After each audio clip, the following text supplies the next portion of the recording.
नित्यं शुद्धं निराभासं निराकारं निरञ्जनं नित्यबोधं चिदानन्दं गुरुं ब्रह्म नमाम्यहं गुरुं ब्रह्म नमाम्यहं।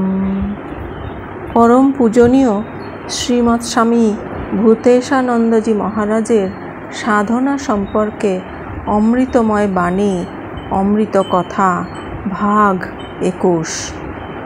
भक्त प्रश्न करछेन, जनक राजसभाय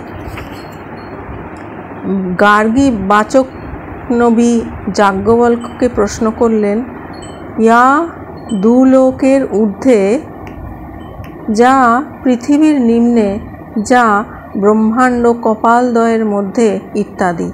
এই ব্রহ্মাণ্ড কপালদ্বয় কি মহারাজ? উত্তরে মহারাজ বলছেন, সৃষ্টির যে বীজ তার কথা এখানে বলা হয়েছে। ব্রহ্মাণ্ডকে একটি অণ্ডরূপে কল্পনা করা হয়েছে। তার দুটি বীজ, একটি ঊর্ধ্বে বা উপরে আর আরেকটি অধ অর্থাৎ নিচে, এই দুটির মধ্যবর্তী বলে মনে করছে। এছাড়া মাথার খুলির দুটি অংশ, একটি কপালের ওপরের দিকে আরেকটি নিচের দিকে। এই কপালেই এখানেই ব্রহ্মজ্ঞান বা ব্রহ্মানুভূতি হয়, এই জন্য ব্রহ্মাণ্ড কপালদ্বয় বলা হয়েছে।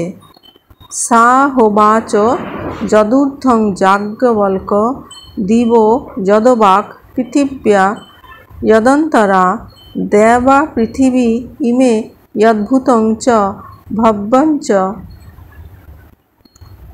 ভবিষ্যচ্চেতাচক্ষতে কস্মিংস্তদৌতং চ প্রৌতং চেতি।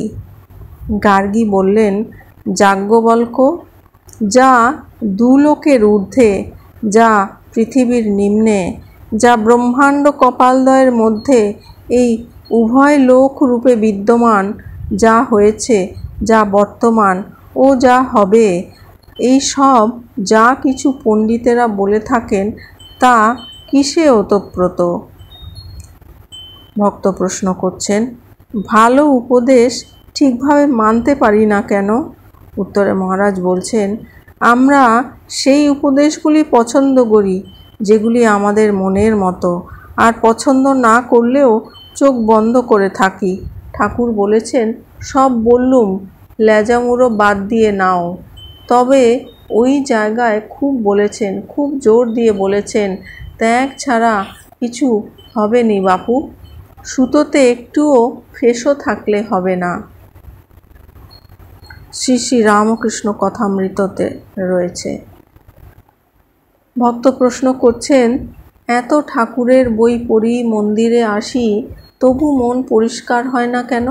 উত্তরে মহারাজ বলছেন, বাপু, মনের মধ্যে কত ময়লা জমেছে তা তো জানো না। ঘষতে ঘষতে মন পরিষ্কার হবে, সময় লাগবে। ভক্ত প্রশ্ন করছেন, এটি কি আগের জন্মের ময়লা? উত্তরে মহারাজ বলছেন, এ জন্মেও কত জমেছে, তার কি ঠিক আছে? ভক্ত প্রশ্ন করছেন, সবাই এত ঠাকুরের নাম করছে, তাতে সমাজের কোনো পরিবর্তন হচ্ছে না কেন? উত্তরে মহারাজ বলছেন, কাজ হচ্ছে। কতদিন ধরে ময়লা জমেছে তা একদিনে যাবে? লোকে ভাবছে যে সমস্ত জগৎটা বুঝি বদলে যাবে, সেরকম কখনো হয়নি, আর হবেও না। কত ছাঁচ হলো, সেসব ছাঁচ কোথায়? ভক্ত প্রশ্ন করছেন, আমাদের কি পরিস্থিতি অনুযায়ী চলতে হবে? উত্তরে মহারাজ বলছেন, তার বিপরীতে চললে ধাক্কা খাবে। পরিস্থিতি কল্যাণকর হলে নেবে, অকল্যাণকর যদি হয় তাকে পরিহার করবে, তাকে অতিক্রম করবে। ভক্ত প্রশ্ন করছেন, অখণ্ড সচ্চিদানন্দ আদি পুরুষ বলতে কি বোঝায়? উত্তরে মহারাজ বলছেন, তার রূপ অখণ্ড ধরে নিচ্ছি। তারপর তিনি প্রভু, আমি তার দাস। তিনি আমার ভেতরে থাকলে আমি তার দাস হতে পারবো কি করে? পারবো না। নিরাকার বস্তুকে ভজনা করা যায়, নিরাকার সর্বব্যাপী বস্তুকে ভজনা করলে যিনি অখণ্ড, তার থেকে বিচ্ছেদ হবে কেন? ঠাকুর যখন বলছেন মোমের গাছ, মোমের ফল ফুল ইত্যাদি এরা ভিন্ন হলেও মোমেরই তৈরি। তিনি সর্ববস্তুতে ব্যাপ্ত হয়ে আছেন। এজন্য বলছেন তিনি নুনে জোরে আছেন। বলতে পারো এটি স্ট্রিক্টলি অদ্বৈত নয়, কিন্তু ওতপ্রোত হয়ে আছে। কেমন করে ওতপ্রোত? না, যেমন দুধের ভেতরে ঘি ওতপ্রোত হয়ে থাকে। ভক্ত প্রশ্ন করছেন, কিন্তু আলাদা স্টেজে ঘি হয় যে? উত্তরে মহারাজ বলছেন, সে তো দেখছি না, আমরা দেখছি ওতপ্রোত হয়ে আছে। যেমন করে কাপড়টাতে সুতো পরিব্যাপ্ত হয়ে আছে, ঠিক তেমনি তিনি সর্বত্র আছেন। প্রশ্ন, সুখ আর শান্তির মধ্যে পার্থক্য কী? উত্তরে মহারাজ বলছেন, রসগোল্লা খেতে ভালোবাসো, তা খেলে সুখ হলো, কিন্তু শান্তি হলো না, মন উদ্বেগ শূন্য হলো না। মন যখন উদ্বেগ শূন্য হয় তখন তাকে শান্তি বলে। ভক্ত প্রশ্ন করছেন, জগতের অতিরিক্ত কি কিছু আছে মহারাজ?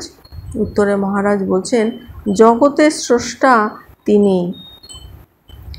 জগতের স্রষ্টা যিনি, তিনি যদি জগতের মধ্যে সীমিত না হন তবে তিনি তো অতিরিক্ত। তার এক অংশের দ্বারা তিনি এই জগৎটাকে ব্যাপ্ত করে আছেন, কাজেই জগতেরও অতিরিক্ত আছেন।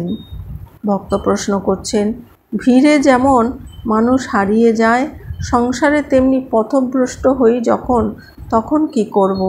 উত্তরে মহারাজ বলছেন, হারিয়ে যেও না।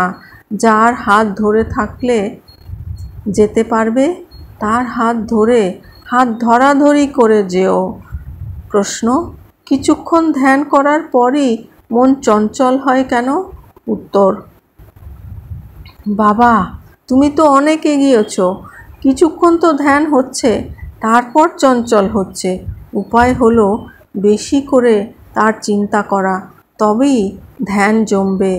দিনরাত বিষয়ের চিন্তা হচ্ছে, তার মধ্যে দু একবার ভগবানের নাম করলে কি মন স্থির হয়? তার চিন্তা করতে হয়। নিজের মনকে একটু খুলে দেখতে হবে, মনকে বিশ্লেষণ করলেই বুঝবে। ভক্ত প্রশ্ন করছেন, আমার তো এইটুকু মন, কি করে নিজেকে বিশ্লেষণ করব? উত্তরে মহারাজ বলছেন, খুব হবে। তোমার এইটুকু মন দিয়ে অনেক চিন্তা করে চাকরি হলো, ছেলে হলো, নাতি হলো, তবে চিন্তা করতে পারবে না কেন? জানামি ধর্মম ন চ মে প্রবৃত্তিঃ, জানাম্য ধর্মম ন চ মে নিবৃত্তিঃ। আর তোমাদের হলো হরি, তোমার নাম তুমি করো হে, আমরা কি করি? একটু এই পথে চলো,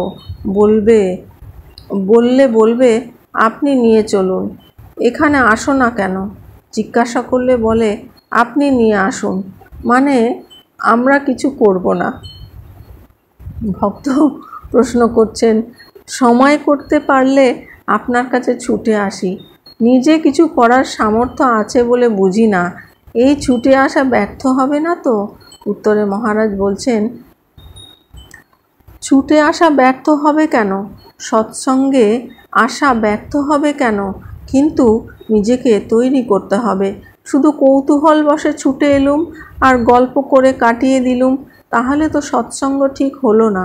সৎসঙ্গ বলতে ভগবানের সঙ্গ, সেই সঙ্গ সম্বন্ধে চেতনা থাকা দরকার, তা না থাকলে সঙ্গ হয় না। ভক্ত প্রশ্ন করছেন, ভগবান কাকেও অধোগামী আবার কাকেও ঊর্ধ্বগামী করেন, এটি কি ভগবান আধার বুঝে করেন? উত্তরে মহারাজ বলছেন, তার ইচ্ছা অনুযায়ী হয়, না আধার বুঝে নয়। আধার বুঝে নয়। আধারকে আবার কে সৃষ্টি করলেন? আধারও তারই সৃষ্টি। ইয়ং কাময়ে তং তমুগ্রং কৃণোমি, তং ব্রহ্মাণং তম ঋষিং তম সুমেধাম। জগৎ জননী বলছেন, আমার যাকে ইচ্ছা তাকেই, আমার প্রিয়কে আমি সর্বশ্রেষ্ঠ করি। আমি কাউকে ব্রহ্মা, কাউকে ঋষি এবং কাউকে অতি মেধাবান করি। ওম শান্তি শান্তি শান্তি। হরি ওম তৎসৎ। শ্রীরামকৃষ্ণার্পণমস্তু।